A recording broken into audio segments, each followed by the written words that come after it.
Most people want to live in a happy and fulfilling, intimate relationship. But you know, it's a very challenging way of living.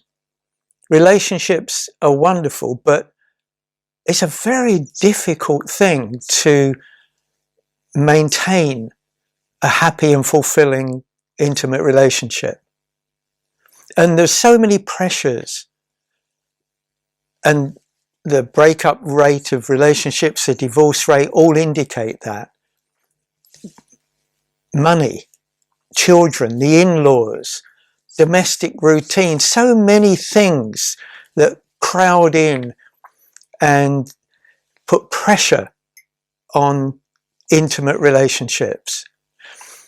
But I've learned in my clinical practice over the years that there is number one reason why many intimate relationships end in disaster. But what is that number one reason? What I've observed is that the number one reason for breakup in relationships is when the intimacy and sex becomes infrequent, then absent, when there's a breakdown of intimacy and sex in an intimate relationship.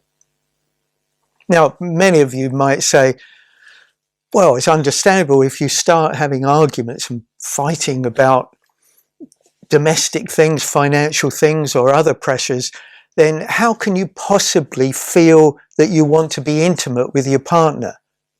And many relationship therapists, even when they're helping a couple, will try to get resolutions around what I call the stuff before attempting to reconnect the couple with intimacy.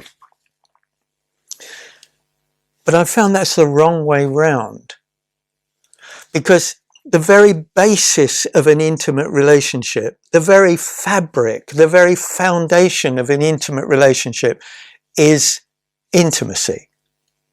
Now, there are other types of relationships, friendship relationships, family relationships, and those types of relationships have a different foundation. For example, friendship has friendship as the foundation. You don't normally have sex with your friends. I get a bit worried when I hear people who say, I'm marrying my best friend. No, it's fine that your partner or your spouse becomes your best friend, but I get very nervous about couples who marry their best friend.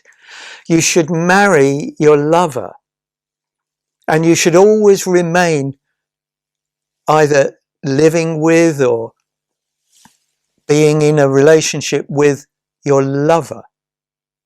And intimacy and sex are the fuel that keeps that intimate relationship alive. I'm David Brown. This is ICASA, the School of Intimacy, Consciousness and Self-Awareness.